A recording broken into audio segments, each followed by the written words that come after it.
Trabalho dessa noite, mais uma sexta-feira de paz na nossa vida. Seja bem-vindo. Muito boa noite. Puxa, não saiu. Muito boa noite a todos. Uma alegria muito grande a gente estar aqui. Essa alegria, essa felicidade de percurso, essa felicidade de estar no melhor lugar para esse momento das nossas vidas. Nós precisamos aprender a valorizar mais essa felicidade. Hoje, vindo aqui para o tratamento, que começou lá atrás, quando nós decidimos vir aqui hoje, apesar de tantos convites, que a gente começou uma comunhão com o alto e que a gente agora amplie e aprofunde essa comunhão com o alto. Nossos espíritos familiares, nossos protetores espirituais vieram nos sugerindo, nos estimulando, nos acompanhando para que a gente tomasse essa decisão tão importante para esse momento de virmos em busca da luz, virmos em busca da cura, virmos em busca de Deus. Nada mais importante, segundo Jesus, do que a busca, do que a abertura de espírito para o melhor. Jesus não propôs a paz na terra aos anjos, aos puros, aos iluminados, apenas aos homens e mulheres de boa vontade. Sejamos nós, essa noite, quem fala e quem ouve, quem transmite, quem fala e quem ouve, os homens e as mulheres de boa vontade. Que assim seja, graças a Deus. Hoje nós viemos falar sobre saúde. Não há tema mais importante do que falar sobre saúde. Saúde é sinônimo de felicidade, sinônimo de realização. Alguns podem falar, não, mas não é tão importante assim. Nós vamos pensar ao longo da nossa reflexão se saúde é sinônimo de felicidade e de realização, se é o tema mais importante da vida ou não. A luz da ciência e a luz do espírito. É essa a nossa proposta de hoje.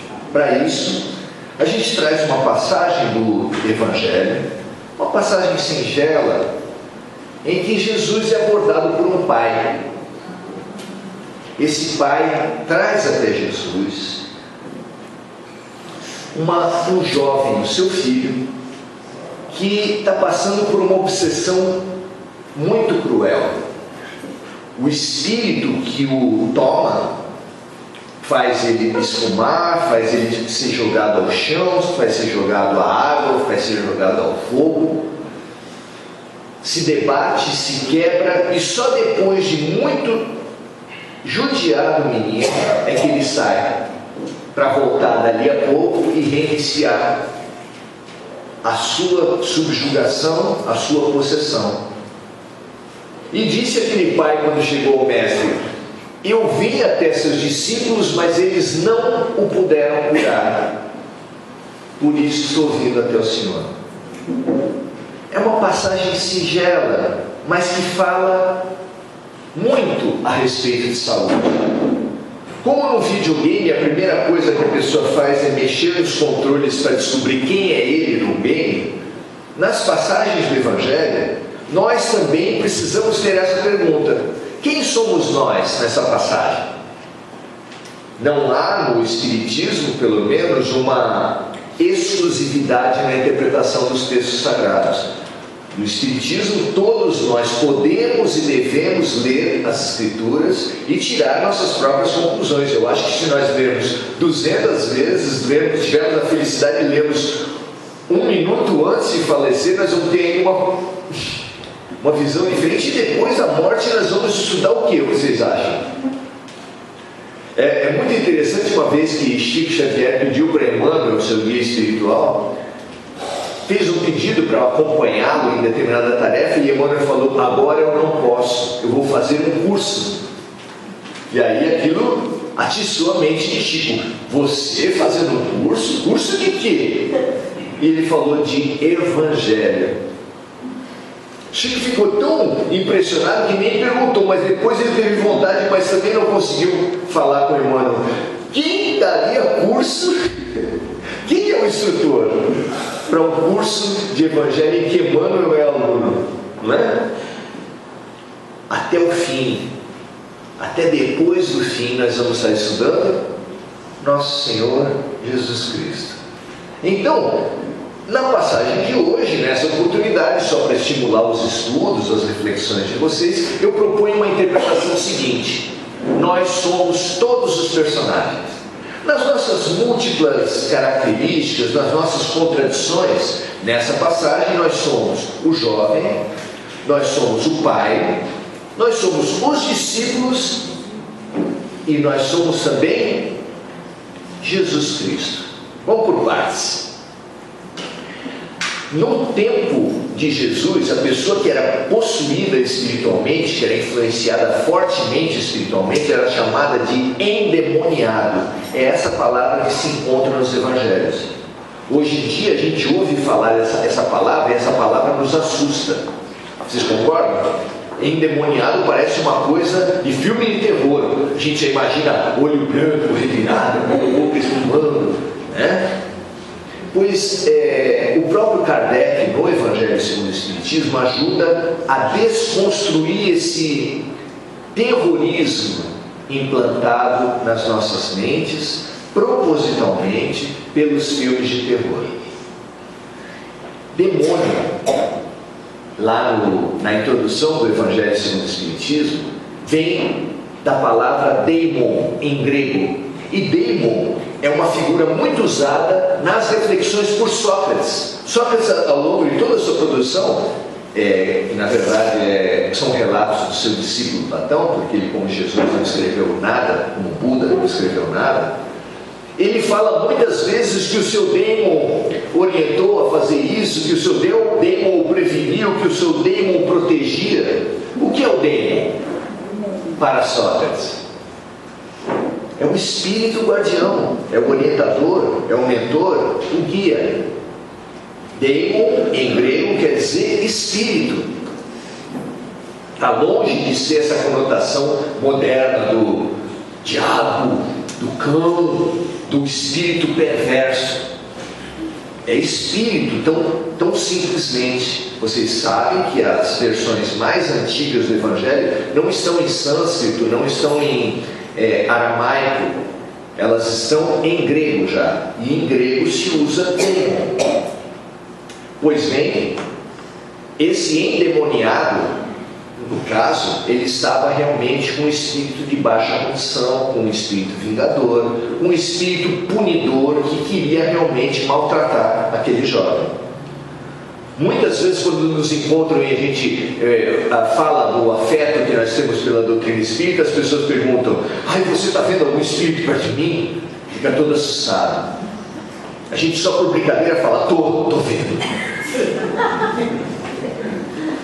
Você acredita em anjo de guarda? Ah, acredito. Anjo de guarda tem corpo? Não. Ah, então é um espírito.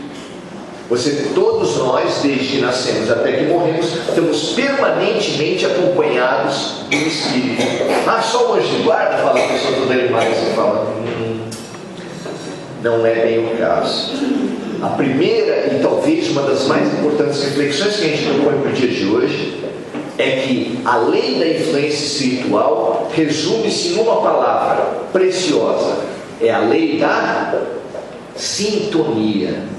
Isso quer dizer que, se você quer saber que tipo de espíritos estão frequentando a sua casa, a sua família, a sua presença na Terra, é só você avaliar que tipo de sintonia, que tipo de padrão vibracional tem preponderado na sua vida nas últimas semanas, nos últimos meses.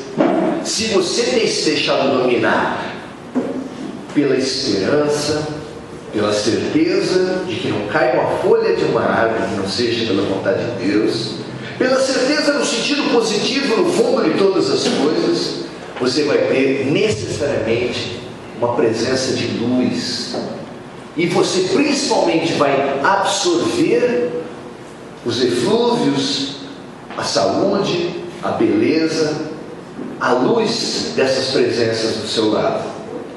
Mas, se você tem se deixado dominar pelo pessimismo, pelo negativismo, pela revolta, pela raiva, você vai ter ao seu lado que tipo de companhia? Fica para reflexão de cada um. Pois bem, então, de alguma forma, do lado mais luminoso ou do lado menos luminoso, nós somos quem? Os endemoniados da história. Nós temos todos sob influência espiritual, mas nós somos também o pai da história, até porque nós estamos aqui. Estamos aqui fazendo o quê? Buscando cura, buscando a limpeza, buscando o melhor, buscando a felicidade e a realização. Aquele pai que buscava a cura para o seu filho simboliza também essa dimensão nossa, essa busca nossa. E é fácil a vida do buscador de saúde? O que vocês acham? Tem sido boa tem sido fácil? A gente vai nos consultórios, a gente vai nos lugares e obtém a saúde?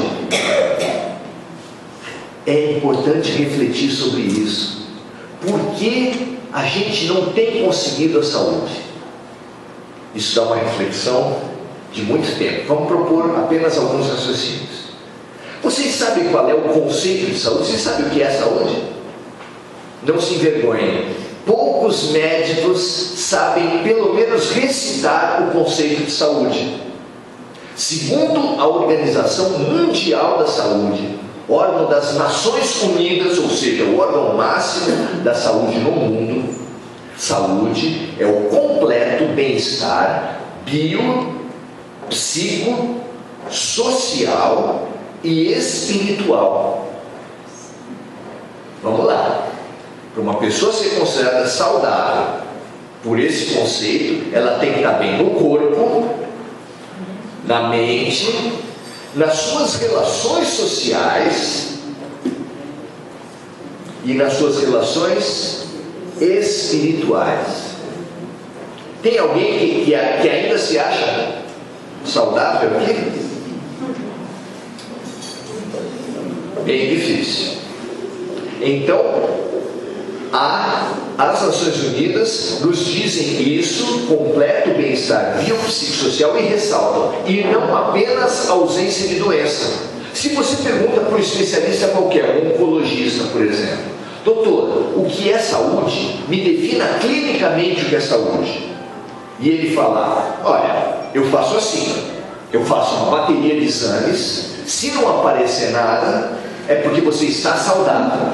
Aí você confronta com o conceito das Nações Unidas, que saúde não é ausência de doença, e vai perceber que aquele médico não consegue, na prática, ser um agente de saúde. Então, quando a gente vai num médico e ele pensa apenas no corpo, ele vai conseguir nos curar de verdade? Mesmo que ele tire o nódulo cancerígeno, mesmo que ele retire o sintoma das nossas doenças, vai às causas, vai resolver a raiz dos problemas? Claro que não. Ah, mas então você está falando que só no centro espírita que sim? Também não. Você vem numa casa de auxílio espiritual de qualquer denominação e você vai ser atendido também nos efeitos das suas desarmonias. Com que autoridade eu falo isso? Com a autoridade do maior médium do mundo, o maior médium da história, que disse para todos nós: vinde a mim, todos vós que estáis sobrecarregados, porque eu vos aliviarei. Se Jesus só podia ir até aliviar a gente, algum médium aqui vai ser mais poderoso que Jesus Cristo? Claro que não. Ah, mas Jesus curava. Mas quando curava, ele falava o que para as pessoas? A tua fé te salvou. Isso quer dizer o quê? Que Jesus Cristo não podia curar apenas pela vontade dele. Ele precisava também da vontade e da fé da pessoa. Olha as dicas que a gente vai recolher. Muito bem, nós somos o endemoniado, nós somos o doente, nós somos também o buscador da cura, representado pelo Pai, e nós somos também os discípulos, porque a gente busca as curas e não consegue, porque cada abordagem, cada serviço pega uma dimensão da nossa saúde. Você vai no psicólogo, ele trabalha a mente, um psiquiatra. Você vai no médico tradicional, você vai trabalhar o corpo físico. Você vem numa casa espírita, ou numa igreja católica, ou numa igreja evangélica, ou num centro de umbanda, todos eles, se forem regidos pela honestidade de princípios, você vai receber auxílio espiritual. Não é só no espiritismo? Não. Chico Xavier era coroinha católica, e ele falava de como já tinha a dimensão, a visão espiritual aberta. Ele falava das maravilhas que ele via numa missa católica, porque na missa católica as pessoas são ajudadas, são orientadas, são limpas e são curadas. Alguém tem dúvida disso? Nós precisamos ter orgulho de falar isso. Sabe por quê?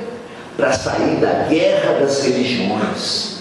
Porque Kardec fugiu da guerra das religiões ao negar o conceito que prevalecia na igreja naquele tempo, que até agora não foi suprimido, que falava assim: fora da igreja não há salvação. Kardec, por orientação dos espíritos, falou o quê? Fora da caridade não há salvação. Não é a filiação a uma instituição humana que vai nos tornar melhores, mas é o sentimento do qual nós somos imbuídos, nós somos banhados. Isso não parece mais divino do que esses interesses humanos, essas guerras pelo dízimo, essas guerras pela popularidade, pela bancada política, evangélica ou católica? Tem gente que fala que deveria ter um partido espírita. Meu Deus do céu.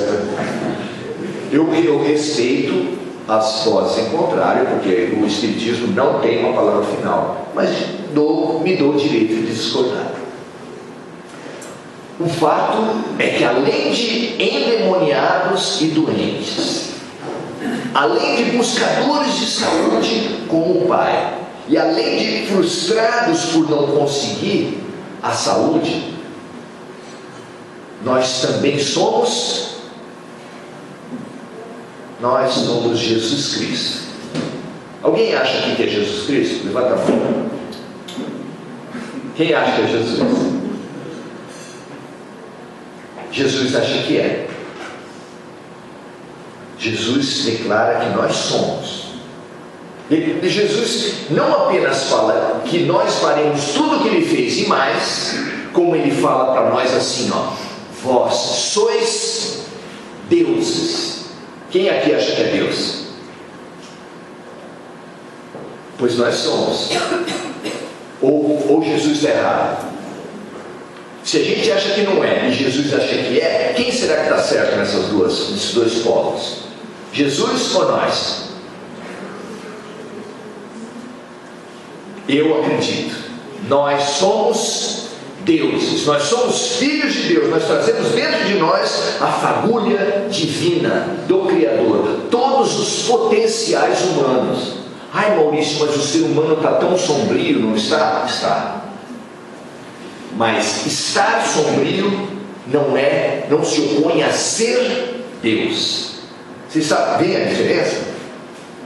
Se essa lâmpada aqui estivesse debaixo dela um fogão onde se fizesse frituras durante um ano, por exemplo, e ninguém limpasse, que cor ia ficar essa lâmpada?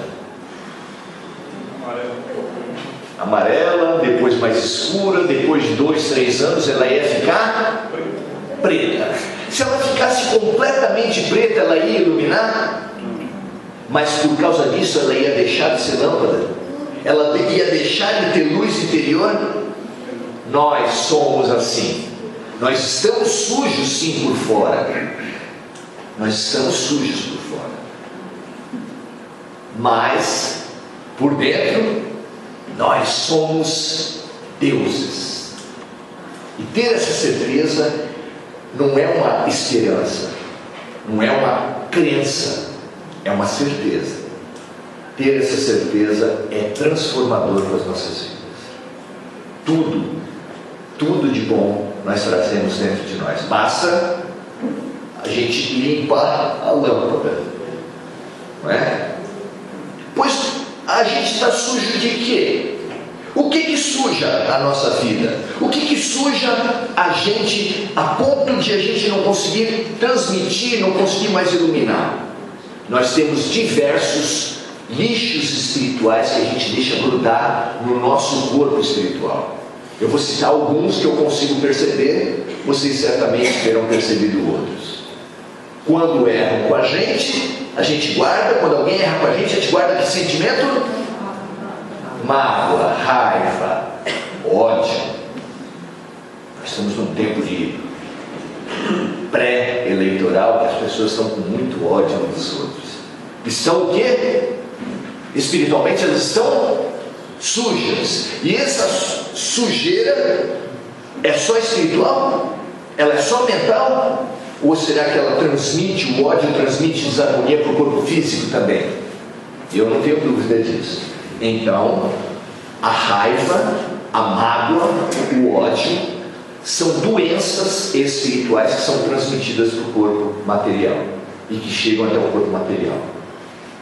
Vou contar para vocês uma história contada por um médico espírita, Alberto Almeida, e que é muito interessante porque ele é psiquiatra e ele trabalha também com regressão de memória, alcançando outras vidas, mas ele não faz isso para turismo. Você não vai lá para saber que rainha ou que rei você foi, né?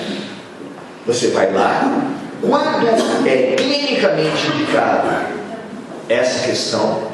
Quando o teu problema não tem origem nessa vida e outros critérios que ele analisa no consultório, ele faz a regressão. E um médico, um amigo dele, pediu para ele apenas para ensinar a técnica. E a melhor maneira de ensinar a técnica com outro médico era fazer a regressão com ele. Então ele não tinha grandes problemas, aquele médico. Ele só queria aprender a técnica. Deixa, tá bom. E daí ele faz uma anamnese com um colega, que é uma história recente para saber como é que está a vida dele. Ele fala: minha vida está muito boa. Depois de muitos anos, finalmente eu e minha esposa conseguimos gerar um filho, e veio um filho querido para a gente. A única sombra, preocupação desse momento é que eu tive a erupção de um nódulo cancerígeno na pele, superficial, mas que já está com a cirurgia marcada, já vai ficar fácil, porque ele é superficial, ele é um câncer de pele. Eu vou tirar e vai dar tudo certo. Ele falou: tá bom então. Então vamos fazer essa regressão. Fizeram a regressão e aquele médico civil, capitão de um navio pirata, e ele se viu chegando num porto ainda jovem, no início da sua carreira, e fazendo o que os seus próprios marujos e todo homem do mar faz ao chegar num porto, depois de longas viagens, fazia pelo menos naquele tempo, que é frequentar a zona de Meretrício. Foi até lá, depois chegou o tempo de zarpar, abasteceram o navio e foram. Só que o navio dá voltas, e a vida dá voltas. Quando ele volta anos depois, aquela senhora que o serviu aparece para ele com uma criança do lado, falando o quê? Este é o seu filho. Só que a reação dele foi uma reação infeliz.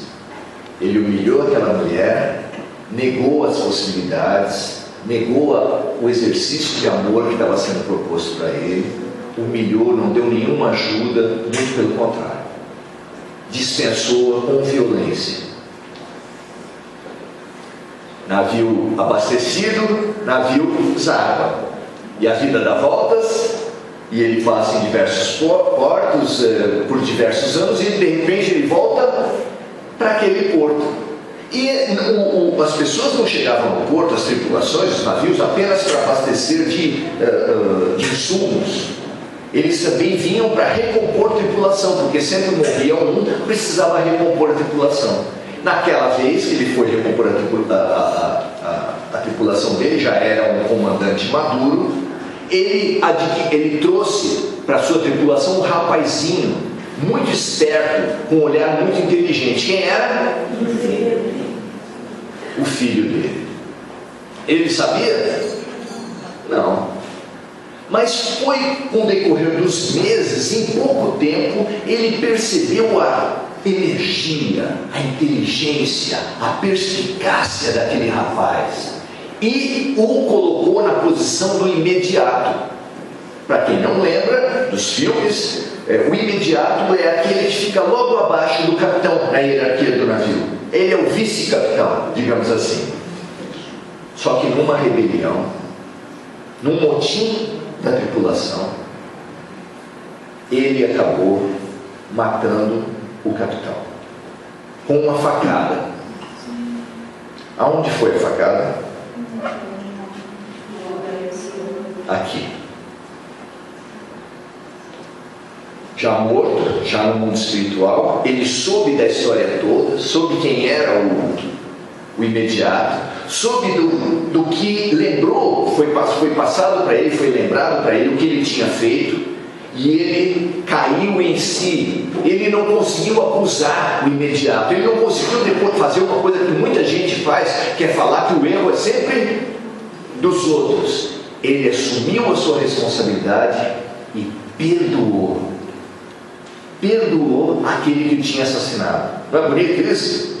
Na encarnação seguinte ele aceitou que ele voltasse como seu filho. Mas quando ele voltou como seu filho nessa encarnação, surgiu uma erupção cancerígena. Por quê?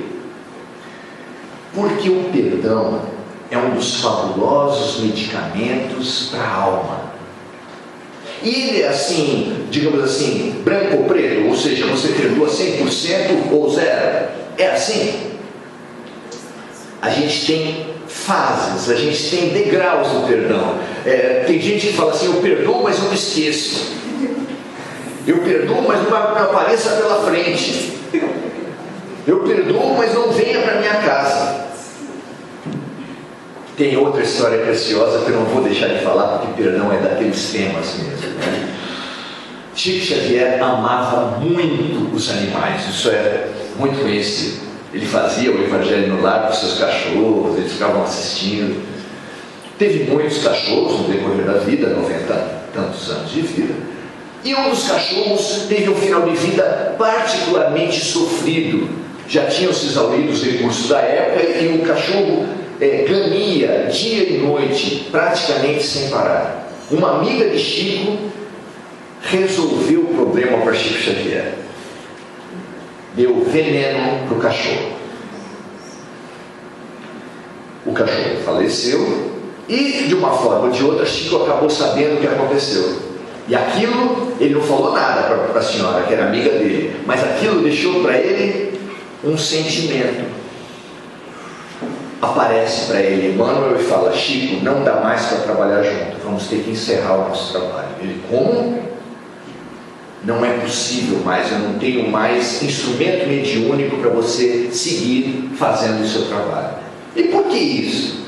Porque você tem uma gosma preta no seu peito, grossa, escura, chamada mágoa. Essa mágoa não permite, é a duríssimas penas que eu estou vindo falar com você, mas não tem permitido mais a transmissão mediúnica. Aí Chico falou: mas não tem jeito? Tem. Emmanuel falou: tem. Eu vim aqui para isso. Você vai encontrar um presente significativo e caro para dar para essa senhora. Aí Chico falou: eu ganhei um salário mínimo para manter a minha família toda. o meu cachorro e eu vou dar presente para ela? Eu não vou. Aí Emmanuel já chama a cavalaria toda, né? É Jesus que está mandando. Ok, então eu vou fazer. Ele pesquisou e a mulher queria uma máquina de costura. Cara, ele comprou em 60 vezes. Quando ele entregou a máquina, ele viu jorrar do peito daquela mulher. Era tão grande o anseio dela por ter sua máquina de costura, que viu jorrar do peito dela uma gratidão que veio direto para o peito dele. E aquilo diluiu completamente a mágoa. Limpou, não sei se completamente, mas limpou pelo menos metade daquela mágoa que ele tinha. A outra metade foi tirada em 60 vezes. Sabe quando a gente é roubado por um bem que a gente comprou a crédito? Você já não tem mais o bem e tem que ir no banco para pagar. Aquilo mexe com você? Mexeu com o Chico Xavier. 60 meses, 5 anos de tratamento para limpar completamente. Você aceita a receita de Jesus para limpar sua alma? Um perdão completo é a critério de você. Mas o que você está falando, Maurício? Que eu tenho que servir, que eu tenho que ajudar, que eu tenho que auxiliar quem me ajuda, quem me prejudicou? É isso que você está falando? Não sou eu que estou falando. Quem é? É Jesus. Porque Jesus é o portador. Jesus é o grande médico das almas.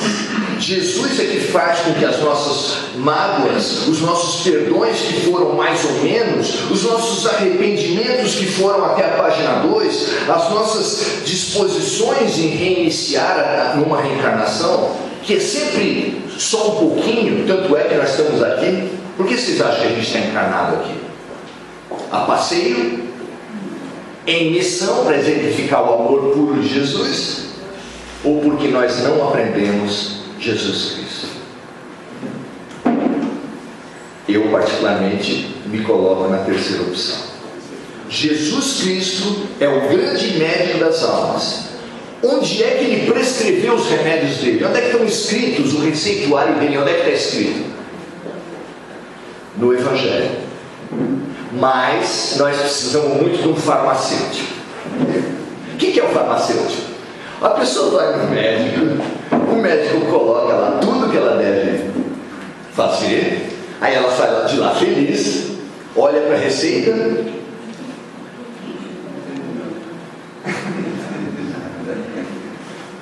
põe o óculos, mostra para uma outra pessoa e ninguém entende o que tem ali. É ou não é? Aí você mostra para o farmacêutico o que acontece. Não, ele está querendo isso, isso e isso. Você fala, onde está escrito isso?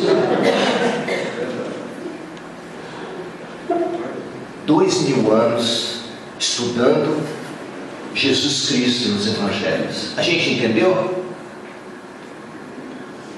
A gente não entendeu. E a gente precisa de um farmacêutico para fazer esse papel. E o grande farmacêutico no Brasil, que é a pátria do Evangelho, é exatamente Emmanuel, que veio e ensinou para a gente uma prática de interpretar versículo por versículo do Evangelho. A série Fonte Viva, quem não conhece, veja, são 5 livros que pegam diversas passagens do Evangelho. Nós, imitando Emmanuel, passamos a fazer essa mesma coisa no Facebook. Todos os dias a gente pegou o Evangelho de Lucas, só o de Lucas. Por que o de Lucas? Porque Lucas é o evangelista que era médico. E ali a gente pegou versículo por versículo e começou a fazer interpretações do Evangelho de Lucas à luz dessa saúde integral, físico, mente, social e espiritual. E como fazer isso? Como conseguir, como fazer essa interpretação? A gente foi fazendo isso, certamente com auxílio do mundo espiritual, postou, revisou, e agora tem um livro que está sendo integralmente, a renda integralmente voltada para a Fraternidade Sem Fronteiras, como a gente faz sempre, e a gente oferece na saída. Mas qual é a matriz disso no Espiritismo? Qual é a pegada? Qual é a solução disso no Espiritismo? O Espiritismo fala que não só os seres humanos, as criaturas evoluem, os planetas também evoluem. Nós estamos no segundo estágio de uma escala de 5. A primeira é mundo primitivo. A segunda é provas e expiações. E estamos transitando, eu não tenho bem certeza, mas alguns melhores de nós estão transitando para mundo de regeneração. Mas nós ainda estamos como expiações e provas. E essas duas matrizes servem muito para nós pensarmos na limpeza, na cura definitiva de nós mesmos. Como é que é isso? Expiação é uma desarmonia que a gente cometeu no passado e que volta para nós. Volta como? É Deus punindo? Não é. A cada vez que uma pessoa comete um ato desarmônico, aquilo fica registrado no seu corpo espiritual, psicossoma, ou... ele recebe diversos nomes, certo? Corpo espiritual, por Paulo, psicossoma em diversas outras doutrinas, perispírito no Espiritismo, que é extremamente plástico, extremamente sensível ao pensamento. Quer dizer que você comete uma desarmonia e deforma o teu perispírito. Só que o perispírito também é chamado de modelo organizador biológico. Por quê? Porque o papel do perispírito ele transmite como modelo, como molde, ele transmite a sua desarmonia para quem? Para o corpo físico. É por causa disso que uma pessoa que mete uma bala na cabeça e atinge também o seu corpo espiritual, quando renasce, tende a renascer com problemas, com limitações neurológicas graves. Por quê? É vingança de Deus? É punição de Deus? É apenas a consequência física dos seus atos. É uma encarnação onde, através da doença, a pessoa vai conseguir dar valor à sua mente. Porque tem gente que usa mal a mente, vocês acham? O que vocês acham? Cada vez que explica a Lava Jato, o esquema de lavagem de dinheiro, você entende aquele negócio? Manda para um offshore, depois para um paraíso fiscal, depois faz uma empresa fantasma. Dá para entender isso? Isso é coisa de gente burra? Gente inteligente, só que usa bem a sua inteligência? Muitos de nós não usamos bem a nossa inteligência. Então, nós trazemos do passado as nossas desarmonias e precisamos cortar. Como é que se corta as desarmonias do passado? Como é que a gente não permite que as desarmonias cheguem até a gente? Tem jeito para isso? Para cortar as consequências dos atos não é possível. O plantio é livre, mas a colheita é obrigatória. Mas tem um outro grupo de problemas que a gente tem na Terra que são chamados de expiações. O que é a expiação? Não, essa é a expiação. O que é o problema da prova? A prova é uma dificuldade que você passa e que te projeta para o futuro, te estimula para o futuro.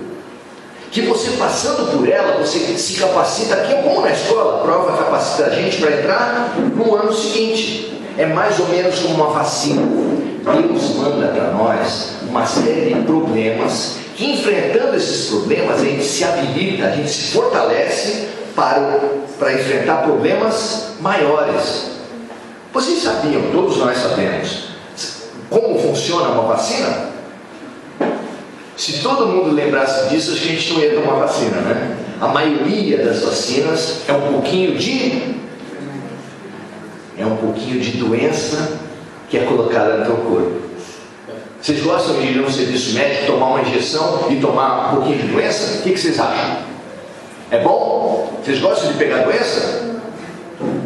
Não é assim, Maurício. Qualquer profissional de saúde, qualquer pessoa mais informada sabe que colocando um pouquinho de doença, os nossos glóbulos brancos se multiplicam, se fortalecem, e quando a doença invade mesmo o seu corpo, você já tem um exército de defesa. E aí a doença, que era para vir forte, ou não aparece, ou ela fica assintomática, ou ela aparece atenuada. É assim que funciona a vacina, e é assim que funcionam as provas da nossa vida. Muitas das doenças, muitos dos problemas que a gente tem são preparação para o futuro. E eu vou dar uma interpretação muito particular do nosso grande dilema dessa sexta-feira, de amanhã sábado e de amanhã domingo. Por que Deus, eu respeito as outras interpretações, por que Deus nos colocou dois candidatos ruins? De novo, eu respeito quem acha que o seu candidato é tudo de bom e que o outro candidato é tudo de ruim. Eu respeito, nem vou sugerir nomes, porque não me compete aqui. Mas eu particularmente acho que os dois são muito limitados. Não é um pouquinho. Os dois representam projetos muito limitados. Eu comparo o seguinte: se você precisa muito de uma empregada, não pode deixar de contratar, e aparecem duas candidatas.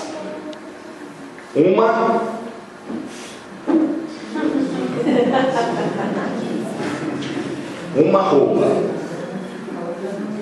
a outra trata pessimamente as pessoas, humilha, distrata, e vai fazer isso na tua casa com quem? Com teu filho, com teu marido. Eu não vou perguntar para vocês qual das duas vocês vão escolher, porque isso é de foro íntimo. Mas eu queria falar para vocês o que eu entendo, por que Deus nos colocou nessa posição. Que é o quê? Qualquer uma das duas que você contratar, você vai precisar ficar de olho. O brasileiro sempre foi acomodado, sempre ignorou a dimensão do bem-estar coletivo. É momento do quê? O olho do dono é que engorda o gado. Qualquer pessoa que for eleita, qualquer um dos dois, nós vamos precisar ficar vigilantes. O que vocês acham dessa possibilidade? Não parece lógico?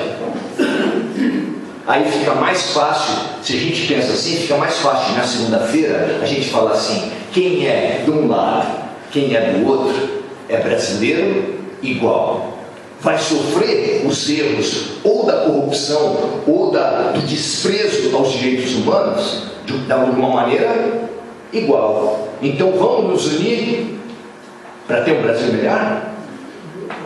Isso é uma prova onde você passa por isso e se capacita, essa dor nossa nos capacita como uma vacina a ficarmos mais fortes, mais cidadãos, mais participativos. Eu particularmente acredito nisso, e eu falo isso aqui de novo. Quem aqui achar que eu puxei de brasa para alguma sardinha, me cobre depois, mas eu sou muito rigoroso para não puxar de um lado para o outro. Mas eu falo isso para vocês porque eu tenho certeza que o Brasil precisa muito da gente, e mais do que isso, Jesus precisa muito da gente. No Apocalipse de João anuncia, por inspiração de Jesus, que a transição planetária, no ápice da transição planetária, vai acontecer na Terra o Armagedon. Vocês já ouviram falar disso? O Apocalipse é muito difícil de interpretar, mas eu tenho a consciência, reunindo diversas revelações espirituais, que o Armagedon já está acontecendo há muito tempo. O que é o Armagedon? Uma guerra terrível entre o bem e o mal. Vocês têm dúvida quem é que está comandando a religião, os meios de comunicação, a política? A religião é a luz ou as sombras? Quem tem comandado? Claro que são as sombras. Mas no mundo de regeneração, quem é que vai dominar tudo isso? A luz. Alguém acha aqui que as sombras vão entregar em bombejada? Olha, está aqui. Então está acontecendo nesse momento a guerra espiritual. Todos os espíritos têm falado, aqui em cima as coisas estão muito tensas. E eu vim falar para vocês que a matéria básica, a munição fundamental da guerra do Armagedon que está acontecendo é o ectoplasma. É a energia que só os encarnados têm. É com base na nossa energia que os dois lados conseguem fazer uma coisa de luz ou fazer uma coisa de sombras. E aí a gente volta no início da nossa fala para falar para vocês que, de acordo com o teor vibratório que você tem emitido, que você tem se mantido, é o tipo de munição que você está mandando para o espaço. Quando você acredita, quando você tem a certeza no bem que está por trás dos aparentes males, você está sendo de fato, não é de boca, você está sendo de fato auxiliar de nosso Senhor Jesus Cristo. Quando você está sendo pessimista, negativo, achando que nada tem sentido, que está tudo indo de mal a pior, você está sendo fornecedor de armas para o crime organizado, para a escuridão, para os opositores de Jesus. Simples assim. A conclusão disso qual é? A receita mais curta de Jesus Cristo: vigiai e orai. Estejamos atentos a todo momento qual é o padrão que nós estamos cultivando. Estejamos atentos. E assim que você perceber que o seu padrão baixou, você faz o quê? Vigiai e orai. Orai. Ah, mas o que você sugere? O Pai Nosso, a Ave Maria ou a prece de Cáritas? Não, gente. Prece, oração de verdade é tudo que faz você elevar o teu padrão vibracional. O que serve para um não é a mesma coisa para o outro. Algum de nós gosta de cantar músicas que elevam, e aquilo serve de oração. Tem gente que gosta de cuidar de planta, e depois que cuida de planta se sente melhor. Tem gente que gosta de caminhar na praia com água pelo joelho, e depois que faz isso volta para casa muito mais harmonizado. Tem gente que abraça a árvore. Tem louco que abraça a árvore aqui? Eu faço isso quando levo os cachorros. Daí você leva o cachorro, você tem que disfarçar um pouco, porque senão as pessoas vão achar que é mais o teu. Aí o cachorro está ali, você passa a mão, você, na tua mente, você deseja o bem, você deseja a integração para aquela irmã tão fabulosa que está te ajudando como a humanidade tanto. Nós podemos fazer isso. Nós podemos vigiar o nosso padrão vibracional e sempre que ele baixar, elevar. Sempre que ele baixar, elevar. E assim a gente vai manter o nosso padrão máximo de saúde. Ah, mas o centro espírita, efeito. Ah, mas o médico, efeito. Quem vai coordenar, quem vai unir, quem vai juntar todas as especialidades numa integração plena e total da saúde integral é cada um de nós. Só nós somos capazes de juntar Jesus e ciência, tudo dentro da gente, tudo articulado, como a gente tentou fazer aqui, juntando o MS, juntando a psicologia, juntando o evangelho. Saúde espiritual, saúde psicológica, saúde física e saúde política para todos nós. Muito obrigado, gente.